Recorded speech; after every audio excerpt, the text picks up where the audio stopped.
You're listening to She's the Business podcast. So I'm here today with the lovely Sara Connell, who is the CEO, the chief person in charge of Thought Leader Academy. Welcome, Sara. How are you? So good to be on the podcast today. I'm so happy to be here. Thanks for having me. Yes, well, I'm really excited to talk to you all about, well, TEDx and, obviously the pathway to TEDx, because I think it's always that thing that we think about like, wow, it would be amazing to do that one day, someday. Is it even something I could do? I think we all put it up on a pedestal, and you are clearly an expert in that. But before we dive into all of that good conversation, could you give us a bit of an background as to what your business is, who do you serve, what you do? Absolutely. So I'm excited to dive into all TEDx and all things. Yes. So I, as you said, founder of and CEO of Thought Leader Academy, which is really an incredible community and process that we've created to help particularly women, visionaries, women experts, entrepreneurs, coaches, leaders, best-selling author, TEDx speaker. That's sort of the magic combo. And then you get the triple threat by adding your business behind the book or behind the, whether someone has an existing business, then we use that thought leadership to scale and help them monetize to 7 figures a year. Or if someone's, maybe starting a new movement, if you think of it as like starting a movement, and then it's what would be that thing behind the book and the speaking that would, people want to run events, do retreats, have a coaching program, a consultancy, looking at that piece. So we're really taking a year to help someone put those thought leader assets in place and either scale an existing business or launch a new thought leader business around that work. So I love it. I'm excited to get out of bed every morning and get to work with these incredible leaders. And it is just such an honor to see people who are already, those of you listening to this, you're an expert in your niche and your craft. And then it's just like letting you get that, I call it even like 100x visibility, right? Viral visibility, because 10x is even too small for what this world is expecting of us now, right? I looked at my brand and I thought, yeah, it's not a 10x, it's a 100x, right? Amazing. Yeah, I was going to ask, how would someone know that they're ready for this? And, because you did mention maybe you've got an existing business or potentially even an existing book or something like that. There seem to be a lot of different starting points happening there, but how would someone listening feel like, oh, yeah, I could do this even now, like now would be a great time? The common denominator for most of the people that I get to have the pleasure of working with is that you've hit this place where you're meant for more. Like, that you get incredible results in the work that you do. And there's that feeling of like, with this ecosystem of people that know us, right? And I know I hit that point and so many, and so you're already awesome at what you do. You know that, right? But you know that not enough people know about you. Not enough people are aware. So, whatever niche you're in, health, wellness, money coaching, relationships, whatever it is, parenting, you've got this message that's meant, and people feel it either like, I know I have that book in me, or I see myself on the bigger stage. And the point at which you just don't know how to get there. Like you said, it sort of feels like a someday sort of fantasy. And so our goal is to be that bridge and make that as easy and to fast track and accelerate that process. Because, when I was putting all this work together, I was figuring it out like the machete through the jungle. Like, okay, I got to figure out how to do a book. And then I had to figure out how to go speak and get on the TEDx stage. And it took a long time and it cost a lot of money. And because I was piecemealing it all. And so a lot of our clients, I started with doing books with people. And then people said, look, I don't want to, I was sending them to a different person for speaking, a different person for TEDx, like, can you just put it in one place, right? And that's really our goal, is like, let's do what took me 10 years and $100,000. Let's do that in a year for a fraction of that amount. And so that's really, I think the way we know is that there's a yearning and a sometimes even a pain at feeling like we haven't let all the music in us out. We haven't made our mark. It's really a lot about our legacy, right? It's like, what are those things that are going to live beyond us, and that's what's cool about books and other, types of thought leadership that we can, that goes beyond us, right? It can like reach people across the Yeah. that we'd never reach. So true. That feeling that it's like, well, there's so many people that I could help and so many people who need to hear this, who maybe, thinking about things in a different way, and you just want to be like, I just want to share this with you. And it can feel like it's almost impossible when you're just there sitting behind the screen doing all the social media and everything that everybody tells you to do, but yet, it's just not having that bigger reach, that bigger impact. Yeah, that's awesome. What's your background? Like, why did you start on the journey of even doing this for yourself in the first place? What was your background before that? Absolutely. And it's funny because really my TEDx talk that I did, the most recent one is really about this in a certain aspects that'll kind of tie together where we're going to go. What happened for me, just a really as succinct version as I can give, is that I wanted to be a writer when I was young. I would read books that I loved, all the, the Brontes and, all these books. And I would, they were like, I want to do this, and I had that desire. And most of the people I work with have zero desire. They actually don't want to write. They want to be visible and help people with their mission. And so, but I was someone who really wanted to. I did journals and wrote stories and poems, and they were terrible poems, bad story, but that's the start, right? But I had this thing in my mind because I watched movies and read books about kids that became authors. And in those stories, what always happened is a teacher took the child aside and said, you're special, you're meant to be a writer. They give them secret books. And, that's how it always happened in all the movies and the books. Yeah. And when that happened for me, like there was no teacher that took me aside and sort of gave me that benediction or whatever. And so I didn't understand at the time, but I had given away the power. I thought I needed permission from someone. And I don't know if anyone had that, whether you felt like you needed someone to tell you you're allowed or you're good enough. And so I thought, I guess I'm not allowed to be a writer, because that didn't happen. I had no idea consciously that that's what was going on. So I went to university, I read other people's books. I, went and got a job in advertising, which was sort of like adjacent. And, and unfortunately that job took place in the height of the Me Too era. It was a really like abusive environment. And I spiraled. I was, a single woman supporting myself. I didn't know, I felt trapped in that job. And one day I was in an airport and I saw a book, and it wasn't by a famous person. It was a woman named Margaret Bullitt Jonas, who wrote a book called Holy Hunger. And I read the book just on a whim. And by the time I finished, I read it all in one night. And by the time I finished reading, I said, that's it. I'm leaving. I'm going to leave this job. And I credit that book as saving my life, to be honest. And when that happened, I said, I'm going to pay this gift forward. Like, no matter what, like I'm probably not good enough. It probably won't work, but I am going to do this thing, this thing inside me, Elizabeth Gilbert calls the big magic. You all know if you've felt it. And I just said, this job's going to kill me. I just knew if I stayed on that path, I was already having a mental health crisis, physical health crisis. I was like, this is going nowhere good. And so I did. And that one book changed the trajectory of everything. And so when I had the incredible fortune of, not overnight, but getting my first book on Oprah and in the New York Times and, these big, things that as writers were like, so great. I just said, I am going to spend the rest of my life paying this gift forward through helping other people. Like I want someone's TEDx talk on YouTube the day that someone's having that crisis, right? Their book in the airport bookstore. And so that's how it happened. And I've done it ever since. And it has been the greatest gift of my lifetime to get to champion the missions and movements of incredible people that need to be known outside their little sphere. Yeah. I think so many people can relate to that feeling of, just being in that job and being like, it is just going nowhere.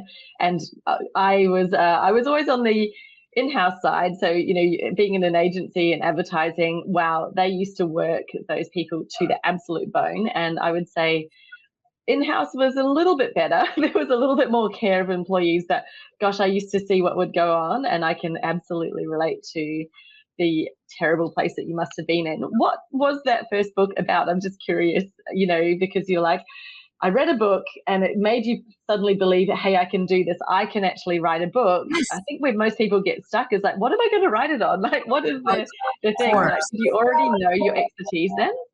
Of course. You know what? I didn't at all. But what happened is that, so I had no idea, right? Like that's the fun part of anyone listening. We don't have to really know the how. If there's that desire, I'm a brain science person. So it's like desire is like a causative energy. It's like, that's the sign. There's no other position needed. Permission, like if you know you have that desire for whatever it is, you're starting your business, your book, whatever, like that's the thing. And so, it says, you've got it in you, right? You wouldn't have the desire if you didn't have the capability in my experience. So, so the book I read that inspired me was this, this book I called Holy Hunger. And really it was just this one woman describing how she had faced these traumas, like I was sort of facing my own version. And then, and she also, like I had got into like a really serious eating disorder. That was kind of where that mental, physical health, crisis happened. And she just shared how she got better. And I just realized,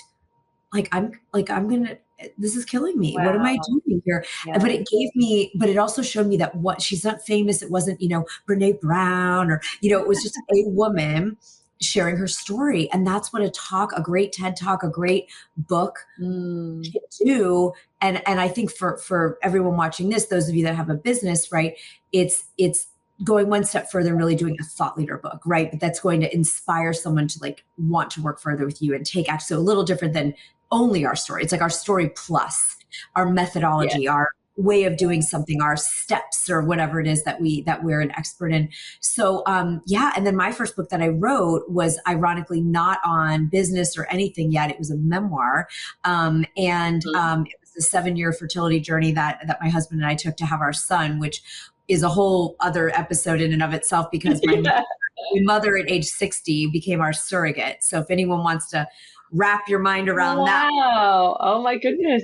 Incredible. And she's doing great. My son just turned 14. So, I mean, everyone, it all worked out, but it was this sort of miracle that happened in our family. And that was sort of the initial, book. And then since then I've written mostly nonfiction, more in the space of thought leadership and women's empowerment and, women's wealth building, all that stuff. And so, but that was the first book. And it was just like, really, again, like this woman had done for me and shared her story. It was our story. And we've been so blessed to have, families from around the world, thousands of families say, I didn't realize, all the different, we've had people write to us that had cousin surrogates and friend surrogates and, aunt and mother-in-laws. And I mean, all these wonderful ways that a family can come together.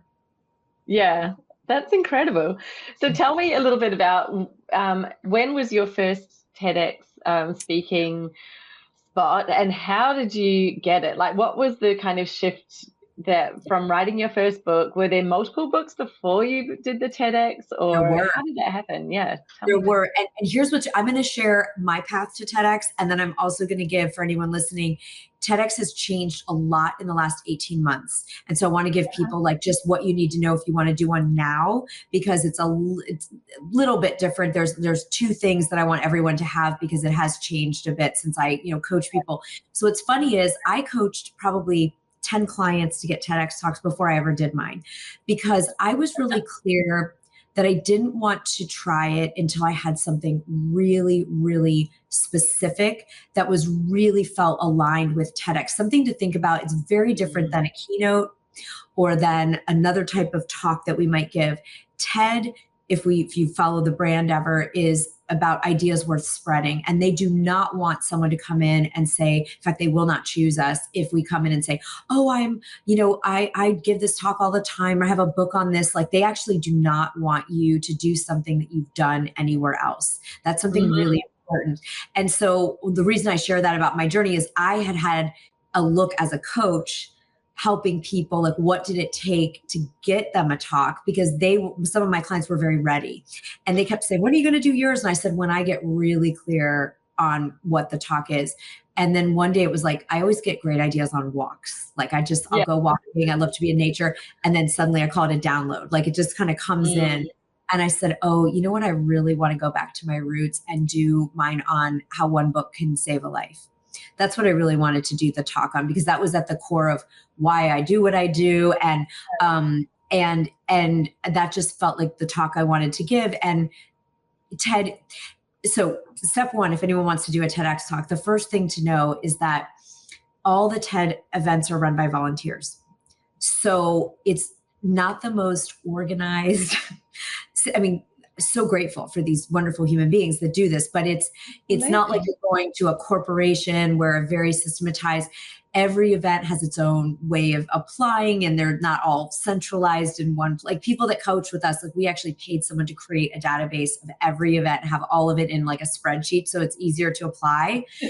Yeah. It takes an average of 80 applications to be selected for TEDx. Now, wow, some of our clients book it. We had someone, she did hers last month, and it took one application. Like they were interested in her idea. It was a done deal. Some have been 19, some have been 100. Okay. So we tell people, if you're going to apply and you don't have a connection already, someone organizing an event, it may be, now many of the applications are the same. So you don't have to write 80 different applications necessarily, but you do want to put your whole topic through the TEDx lens. And we have a resource if anyone wants to DM me after, like I analyzed the top 100 talks, like what were the titles, what were they looking for? So it's number one, don't pitch something and say you've done it a million times, because they won't like that. Number two, you want to put it through the TEDx brand, your unique topic, but through their lens. So it would look at the titles of the top talks. It's a lot, how schools kill creativity, Simon Sinek, or, why it's not about how you look from a formal model, or like there's a vibe. There's a TEDx vibe. So when I work with people, I look at taking their expertise and then putting it through the TEDx vibe so that we can make an application that would be attractive, to the TED, the TED community. So I had helped a lot of people do theirs, and I kind of knew what I needed to hit for my application. And so it was great fun. And I'm glad I waited until I had a talk that was just exactly what I felt like I could be a gift to the TED universe. So that was really fun. And then we kind of carried on, helping our clients do them. Now, why do one? It's like the credential of best-selling author. It's another like check of it's something value. I mean, people ascribe it's like if you've written a best-selling book or you've done a TEDx talk, you're seen as an authority. You're seen as it goes on the main TED site. So people search your name and TED, your talk comes up, and it's got the logo and all that, it's a cool optics kind of credibility booster. If someone's deciding between like you and another course creator, another coach, sometimes that can tip someone in your direction. They feel, so it's a sales asset. Like you can use it in your sales process. Someone's had a conversation. They're thinking about working with you. Oh, it was great to meet. Here's my TEDx talk, a little bit more about what we do. Cool, right?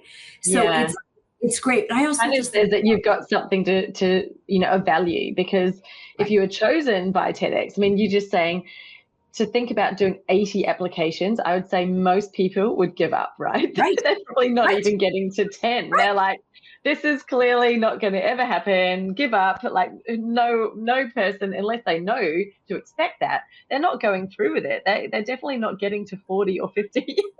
Of course. And that's why I love to tell people up front, if you want to take this on and cold pitch, just go, because then our side, so we have people do a power 100. So we just say, assume you're doing 100. And then the people, when you get a yes earlier than that, you're ecstatic instead of thinking, oh, I've slogged. So we just want to set expectations, right? Again, if you know someone who's an organizer, it's a very different experience because you message, you develop the relationship, and you can get selected. Now, so again, normally the process was put your expertise through the TEDx lens, get that really good title that's very TEDx-y. The audience takeaway is really important to, communicate what is that audience going to learn in 8 to 12 minutes. They're really short now, right? And then the cool part is they care more about the idea than your platform. So don't be intimidated anybody if you feel like, oh, I don't have a big following. That's not what TED is not. They have a huge following. They don't need your following. Yeah. They've got their own one, right? They want their own. They want a really cool twist on your topic that people haven't thought of, that the audience is going to think differently, right? At the end of. Exactly. I always think about TEDx as being a perspective shift. Like, Yeah. you've got 8 minutes to change the way someone thinks about something, and that is the key to it, right? So if your topic is just sharing something that people probably already get or understand, I don't think that's going to fly with them. I think they really want to be breaking, like you said, new ideas, but not just new. It doesn't have to be about something new, is what I'm kind of gathering from you. I think it's like, I've got a new slant on this, or I'm going to get you to see this in a totally different way. And that's what they want to put on their stage.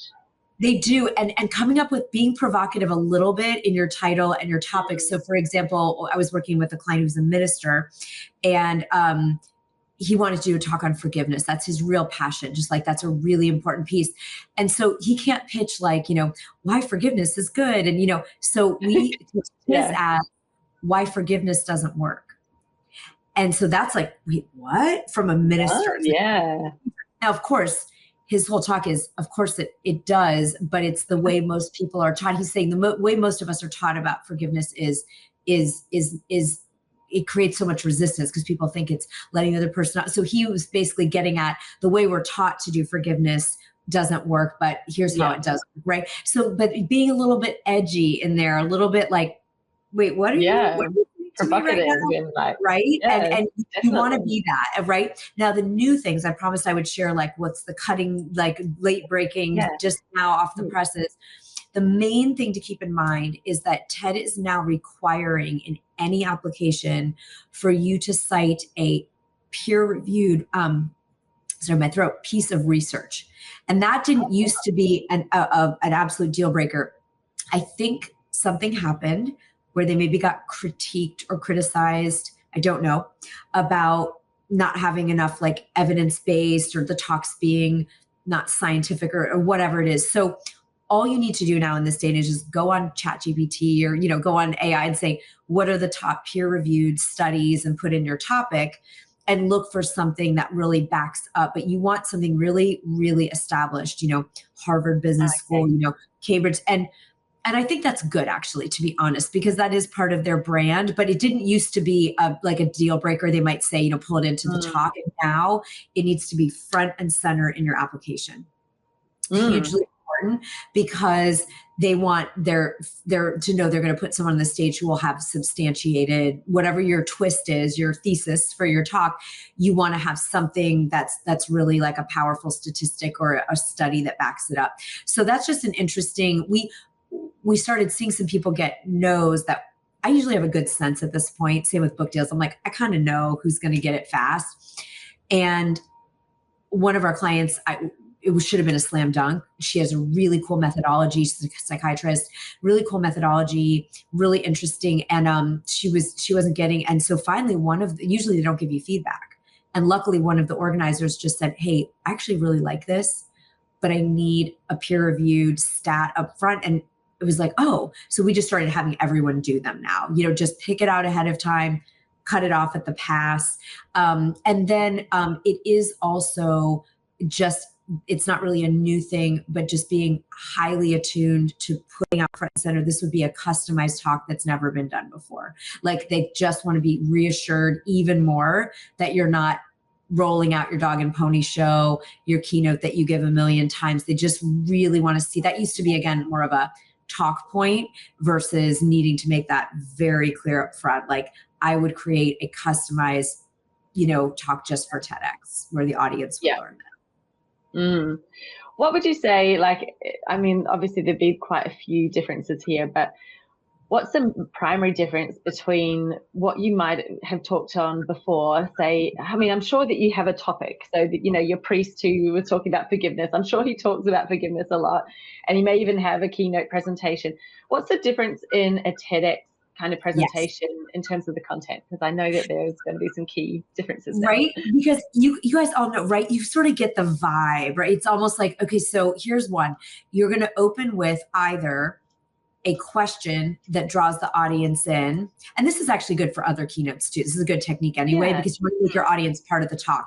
But especially in TED, you'll see the top talks often start with, did you ever feel lonely even in a crowd? Did you ever wonder, like have you ever, felt like you put your foot in your mouth, or, I mean, they'll draw. Yeah. So there's a question to bring the audience in. And then what you're doing is sort of this beautiful dance between storytelling and the aha new idea, right? So you're drawing the audience in.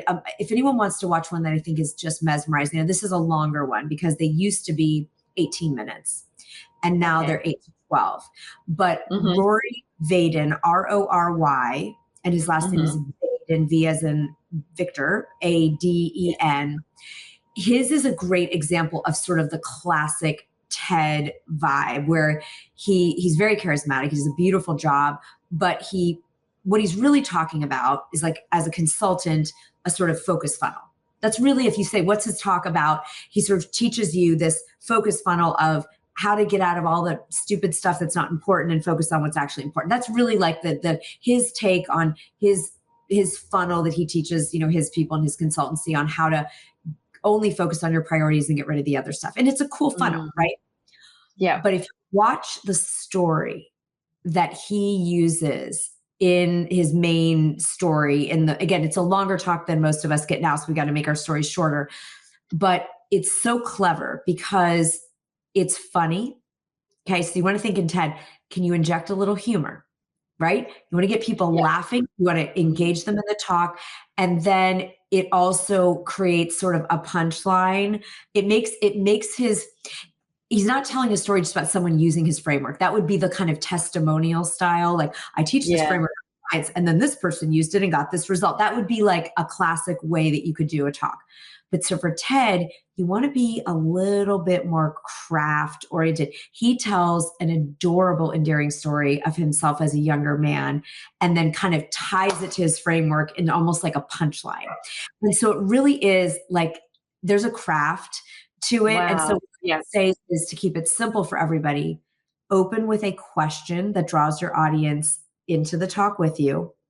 Set up the need for what you're going to teach. So his might have been, I don't remember actually this part, but it might have been like, do you feel like you get to the end of the day and didn't do the most important thing?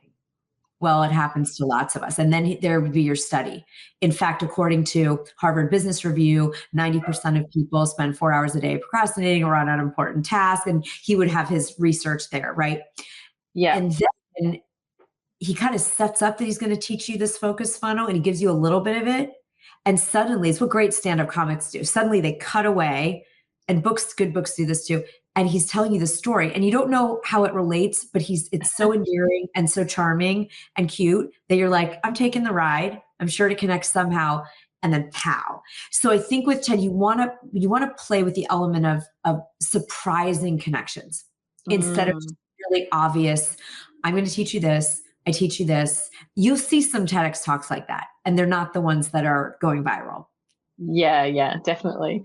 Now, my next question is, it's a big stage to be on TEDx. And, in terms of a person and being able to command the stage and really, I guess, you have that vision in mind, like, I want to have a TEDx talk maybe that goes viral, but like, gosh, can I even do that? Am I the person who can stand on the stage?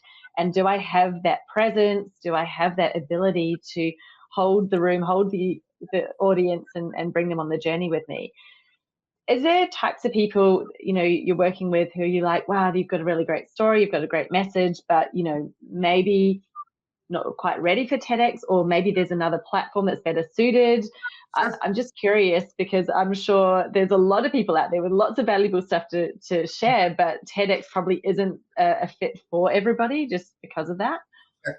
Yeah, I think it's such an important question. So first of all, it's like, how much do we want it? Because as we talked about, if you are going to do the applications and really like craft a talk at this level, right? Because it's a calling card, right? It's going to be seen on the TED platform forever. Now, here's what I would say. I believe that any skill, writing, speaking, anything can be learned. I'm a growth mindset person for sure. So I think more about desire and desired outcomes are the decision maker versus is someone good enough, right?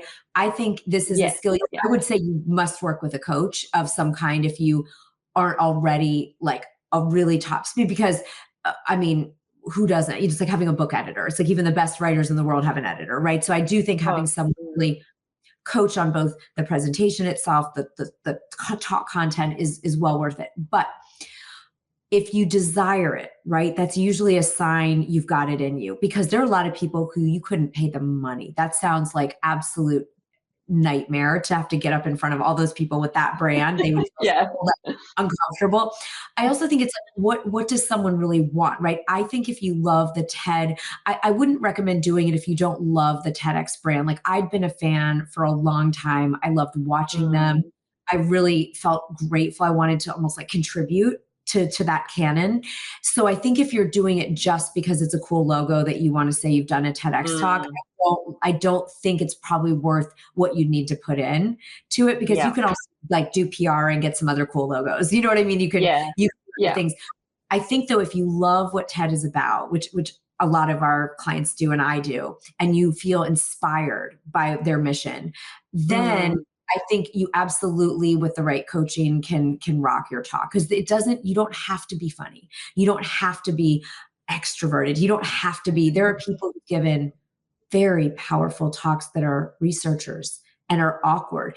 TED is more about authenticity versus, if you're going to do a keynote, someone's paying you $20,000, they expect you to come in and blow the roof off of that place. They're like, here and have my people on their feet, shrieking and screaming and ready to go make sales or whatever it is that you're coming to talk about. So that's very different. TED is a place they want real people. That's what I mean. They don't just want polished speaker experts. They want real, interesting humans that have something to share. So I would factor in much less if you feel like you're a good speaker or confident in that. More, do you love TED, what it's about?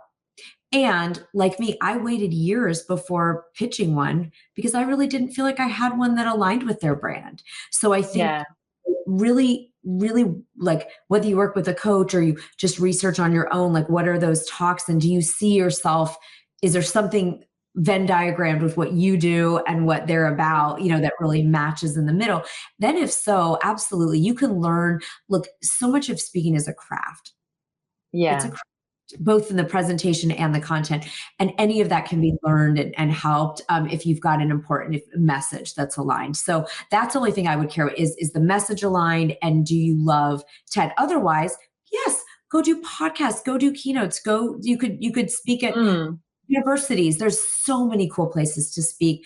And I would only do it if there's a real like love there in the heart versus just head. Like, it'd be cool to say, like, I'd love to have a PhD.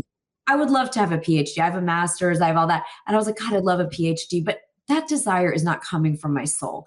It is not coming to go spend 7 more years in academia and do. That's coming from my ego, just thinking it would be fun to be doctor or whatever. I mean, that's not an authentic soul thing. If I have a soul calling for TED, then the 80 applications are well worth it. Yeah, I think that's so important, actually, just to reiterate what you said, to have that alignment energetically, that TED is something that you really love, what it's all about, and that you want to contribute to it, and it kind of helps you it's not about you. And all of the fear that we often have around speaking, right, is all because we're looking at ourselves, we're thinking about us and what do we look like, and all of the the inner critic comes through, and taking that away to think, no, I'm actually here to contribute to something far bigger. Like, this is a movement. This is about, I'm making a really small contribution. I think it can help take away a lot of that fear and give you that ability to stand up and do your piece, which is all about, like you said, just having that alignment with the platform. Like, is this actually a logo that you want, or is it something that you want to contribute to, that you feel really part of? Because I think that was so powerful what you said. So I just wanted to reiterate that in there. What do you think, because I was thinking about it before, and the reason why I asked that question, I was like, authors tend to be, much more, typically, I'm going to broad generalization here, but people who love to write often are more introverted, quieter. That's why they prefer writing as opposed to speaking. And then you've got so it's like we've got the polar opposites here. So I was interested for you to talk a little bit about that. You get somebody in. book material, speaking material, how do you help them to combine this together and succeed at both? So I do, again, it goes back to that authenticity. That's why, again, we wouldn't recommend everyone, just everyone should do this, this is so, I mean, most of us who are writers were excited to not be in front of the camera. Then social media came along and so we were all supposed to have content channels and video. But remember, podcasts used to just be audio. And now we're, we're on video for the, so it's so funny how that has evolved, right? And you're suddenly like, I thought I was behind the camera and maybe once in a while come out for like a book signing and I'm good. So I think this is the thing. So I look at the book outcomes and authenticity of the person. So what are the outcomes someone wants? If someone comes in and says, I want a book and I want to go speak and I want to contribute to change lives in this way, then, let's build in like a real speaking platform into the plan. But we have people we have an amazing client, Tamara Adams, whose book comes out soon, Last Ship to Freedom. She's incredible. And her book is about family ancestry and, genealogy. And she loves, like research and, she's like, she actually is, amazing as a communicator, but like, so it's like, if you're shy or more introverted, I'm an ambivert, so I can kind of, go both ways depending on the situation. It's not, I don't love the idea of someone saying, like they don't have to go speak is what I guess I get it. Now, a lot of people like to do podcast interviews because it feels they're just talking about their book and being interviewed versus I'm on a stage in front of 1,000 people supposed to, perform, right? Which is different. Like being interviewed is different than a performance. And TEDx and keynotes are a version of a performance. It's a as yourself, but it is a performance, right? And so I really listen for people and look at the body language, like what lights someone up and watching for shoulds. I should go out and speak because that's what writers are supposed to, not necessarily, right? Yeah. And so people are more doing social media posts or doing newsletters or doing blogs along with their books. So it's what are the outcomes? Now, if someone's outcome is, I want to be a paid speaker, then, let's use the book to help you do that, right? I think it's marrying. There's so many ways we can be visible, right? We talked about, visibility being important. There's so many ways. And so it's not doing one set formula. That's why we don't do that in our coaching. We don't say, you're coming in, Jessica, and here's what we're doing. It's who are you? Where do you want your thought leadership to go? And then what are the right mediums and channels to have that happen that light you up? Because like I said, there are people who go on Substack and develop a huge following and they get a big following for their book and they don't have to do anything but write the book and write articles, right? And posts. And be on social media and they can be on X and just writing. They don't have to do videos. Then people who love both can absolutely be in front of the camera and go and get on the stage. So I think it's just making sure someone's not in a should energy and that they have permission to not do the things that like we can get to visibility, audience building, monetization, and book sales in many ways. So I like discovering like who someone is, and then what are the ways that those channels will serve the person, right? You can't have anything. I mean, our dream, a lot of people is like, let me just write the book and then someone else markets it and people buy 1 million copies. That one isn't so much of our time, but you don't have to be on a stage. You don't have to be in front of the camera if that's not authentic to your personality.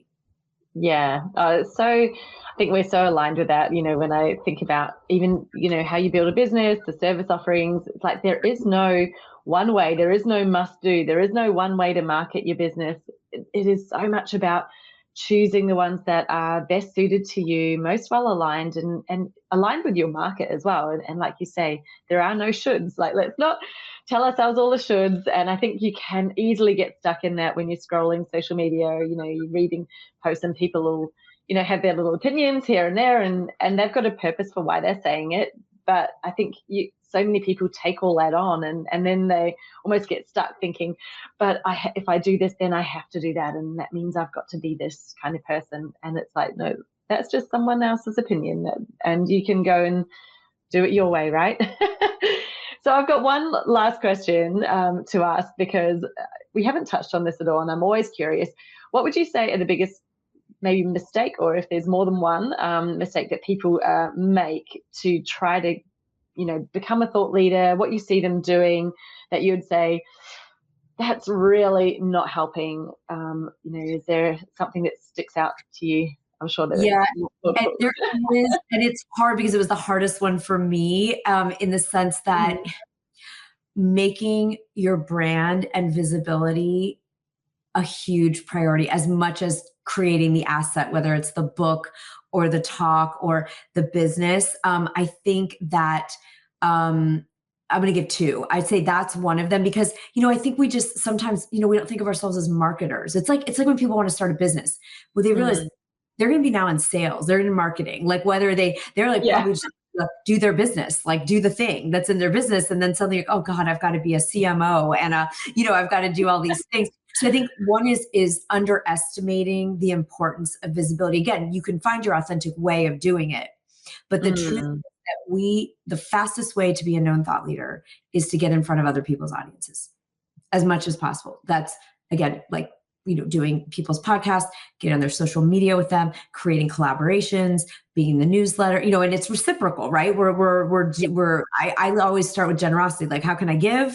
And then, develop a relationship. And if it's in a fit, so I think one is people don't build that in to the vision. So they think I'm just going to write the book and everyone will read it, or I'm going to, whatever. And it really is at this moment in time, absolutely crucial to have that visibility around, large groups of the people you ideally want to serve. Like that's true to launch a business too. It doesn't have to be about just books. It's like, of course, no, we need to know about what we do at a pretty high volume in order to make. Yeah, you're right. And I think I jumped in right as you were just finishing there.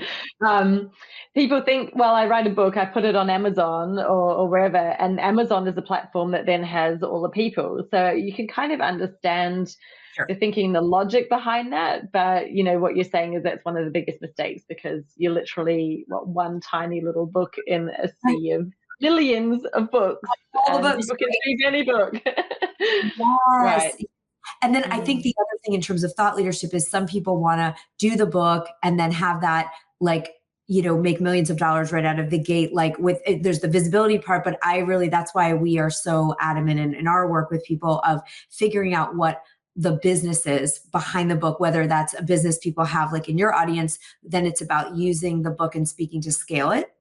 And then if you don't have something, it's making sure we have something, because so having that sort of funnel of like how people find you in the visibility, and then how they consume right now, because we're in a trust recession, books are so powerful and TEDx talks are so powerful because people can see the who behind the business. And there's a new piece of research that you might have seen came out that says, people now, like it was something like 94% of people making a buying decision won't make the decision until they have a good sense of the person that they're going. So before it was like, what's the result this course gives me or this coaching gives me? Or it was very much about like, what's the transformation I want? Makes total sense. And of course that's still important, but people now want to know, who am I in relationship? Because they've been burned by either, someone that talked a good game and then wasn't the real deal, or someone out facing looked like this, but was different. So that's become crucially important. And so I think back to like having a way for people to really get to know the who and versus just the what of what. Wow. And I think that that's important for business. It's certainly important in thought leadership, but that visibility piece, man, it is and it's that way for business, right? If not enough people know about you, you'll have no pipeline, no leads. Yeah, that's so true. I have one other question now, because it sparked, especially about the whole trust thing. And so AI, ChatGPT, I'm sure that you could put a prompt in and it could spit out a book for you. So how do you think that the fact that we kind of know that could be happening, how is that impacting the trust factor with people writing a book? And I just wanted to share one other piece, because I was horrified when somebody told me this once a few years back now, but they were like, I think they were on the phone trying to sell something to me. They had booked a discovery call with me, but it turned into they actually wanted to sell something to me. That was like red flag to begin with. I was on this call trying to get off. That happens. But they were like, oh, we'll write a book with you. And the best thing is you don't actually have to do any writing. You just pick the chapters that you want, and we just go bing, bing, bing, bing, put them in a book, put your name on it. And I was horrified. I was sitting there with my mouth open thinking, I could not think of anything more damaging or more ridiculous to do to your brand than have somebody put pre-written chapters in and put your name on it. And they're like, oh, you just stand up and show that you have a book. And I was like, oh, this person does not understand at all. So I just wanted to, please tell me. I'm like, let's roll. I'm like ready to go. Yeah. So here's my take on it. So I think there's many good ways to use AI. I think automations, research, having, rapid response, customer service, there's all kinds of great ways we can use it. Even some email copy, in terms of just coming up with email campaigns. And I think that can be an okay place. I do not let the AI write any of my content, not a single word. Now, will I ask AI for studies, cultural stories, what's going on in the world, like hooks and trends that I can write things around? Absolutely. Right? Love that. But first of all books are screened through publishers. And if they've been AI written, you are not contender for any bestseller lists, any awards. They are immediately flagged. And I am so glad that that's the case, because that's not a book anyone human should get any credit for. You didn't write it, right? So exactly. The other real danger is that AI can only draw from what's already been done. Yes. Mm-hmm. So your book would be derivative and unoriginal because it can only pull from what's already been done. And so that to me is the actual opposite of being a thought leader. Like that is not leading any thoughts. That's just like, that's in the rearview mirror already. Whatever. Yeah. Again, I love it for research. I love it for automations. I love it for system building. There are so many great things that can help speed up, economize like what we do. I think it's brilliant. I would not recommend any. First of all, if you want a reputable book, it will be flagged immediately, and it will. It was written by a robot, written by ChatGPT in the bookstore. And who wants to read that book? Like, no. Yeah. So I think I dissuade vehemently all our authors from even. I mean, some authors want to like, oh well, I kind of want to like have it just sort of generate, and then and I was like, I wouldn't. Now, how we can tell if something's AI or not. Mm-hmm.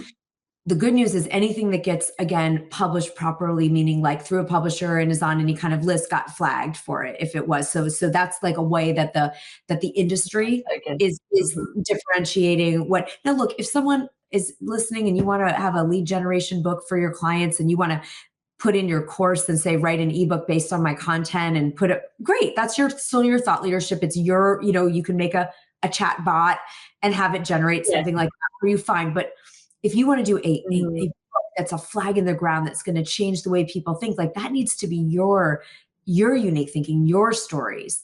And believe me, the other way I use the AI to help writing is I'll be on the treadmill or in the car and I'll hit record and have it transcribe as I'm dictating a chapter. Absolutely. Happy to. Right. And then it prints me out like a draft and then I'm just polishing. But that's your content. Right. Yes. I would never let it write any of our stuff for us. And I think it's appalling that's being like, that's so horrifying to me that you heard that, that recommendation. It sounds, I would never, you will never be proud of that kind of a book. No one would. And it's not going to attract any clients because people feel energy. Yes. They do. Yeah. So glad that you said that. And I'm really glad that there is that ability to check that something has been AI generated, because that was really my concern. I thought, it's just like this easy way that people are creating things. And I've always said, but it's only like you said, it's what's already out there. So it's only pulling from something that already exists and not anything that's unique or you. And maybe you could get it to, help you draft your own content. But I actually did a trial on that once. I was like, maybe it could write, I'll put this in, see if it can write an article for me. And then it was adding in some weird things. It wasn't my work. And so I went, no, that's, I want you to just take this and polish it. And it was not doing that really well at all.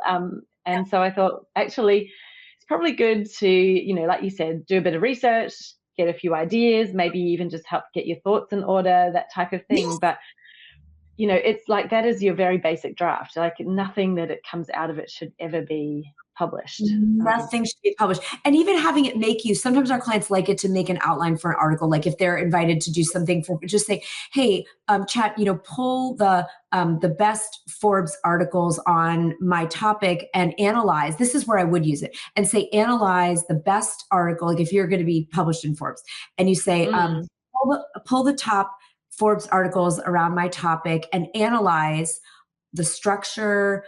What did they do for the opening? What made it good? Like that, I think is a great way to use AI, because then it's going to give you a sort of a template. Then you go write the article based on that outline. That is a wonderful, wonderful way to have a research assistant that's in your phone and you don't have to pay, right? I mean, that is exactly. And I like it for that stuff. Like analyze, look, I researched 100 New York Times bestsellers to come up with our book framework. Well, we didn't have AI because I did that a bunch of years ago. But you also don't want to deprive. I think people also are losing the ability to think if we rely too heavily. Yeah. I know people now that are like, it atrophies our brain and our creative, genius. So I'm very wary of, unless again, it's research or helping me coagulate, like pull the top studies on this. That's so helpful. Or if you want to pitch speaking, hey chat, make me a list of 100 great events where they book outside speakers on my kind of a topic, pull the program name, the date of the event, the submission guidelines. Wonderful. That will save you hours and hours. But I still would write the pitch. I wouldn't have and you've still done the thinking of what it is that you want, right? You're not just asking it to make the strategy for you, run your life, because it horrifies me, and I think this is a whole podcast conversation on its own. Episode 2, that whole conversation, right? Yeah, but people are even like my son's age. It's terrifying, and teenagers. Because they just see people like, and again, schools are doing the same. it counts as plagiarism, right? So you meaning it's screened for in that same way, and so. If they're using it to write a paper, it's like, you never learn it though. The paper isn't about the paper. The paper is the student's ability to have to think and become a critical thinker. And so I'm really cautious about what we want to delegate.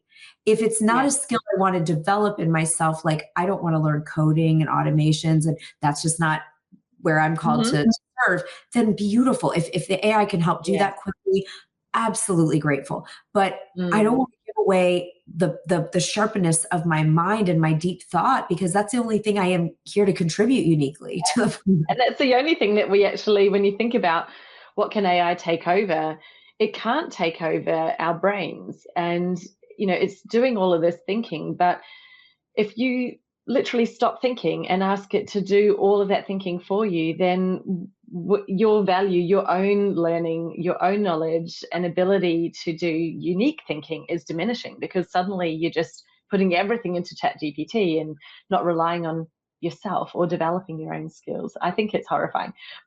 Side note, I didn't even realize it could do this, but I asked it to create a calculator for me, and it coded a calculator, and I was like, amazing. So I obviously told it what I wanted it to do and the outputs and inputs, and it just gave me the HTML code that I can then go and put in a website. So I went, that is really cool. Love it. That's a brilliant way to do that, because you're not abdicating leadership to it, but the AI can't have our brains and it can't have our souls.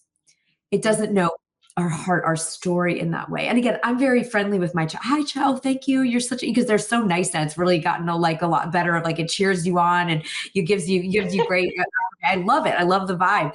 But that's such a perfect way, right? Or it's like I'm going to have it make an app for us, for our clients, that I've always wanted to make. And just because I don't know how to build them. And now yes, great. I don't know. And I'm not going to learn that, because I've created what's going to go in the app that's going to help our people methodology that it can put in there. Okay, great. That's a good way to partner with the AI.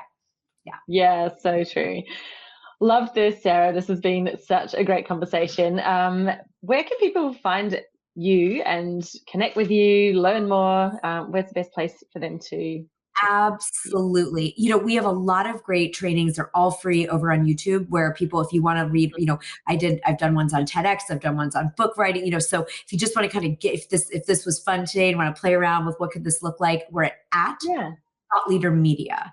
At Thought Leader Media is our YouTube channel. So please join us over there because there's so much fun stuff, and we have neat resources and cool master classes and everything just all available for everyone. And Instagram, if you aren't on YouTube, at Sara Connell. Amazing. I will make sure those are linked up in the show notes. So head over. Sounds like a great resource to get your teeth into your YouTube channel. Thank you so much for sharing that. And it just sounds like you've got such a generous nature and sharing your expertise. So that's amazing. Thank you, Sara. This has been fantastic. And if anyone's been listening, you're still here with us. Thank you. I know the conversation's been a while, but Sara has so much to share. And I think we just definitely needed to tap into her knowledge. If there's been something that stood out to you today, we would love it if you, if you are on Instagram, then share it in your stories, tag Sara, tag me. Let us know what you enjoyed about it. Give the episode a rating or a review, which would also help others find it too. So thank you very much. And thank you, Sara. Such a pleasure.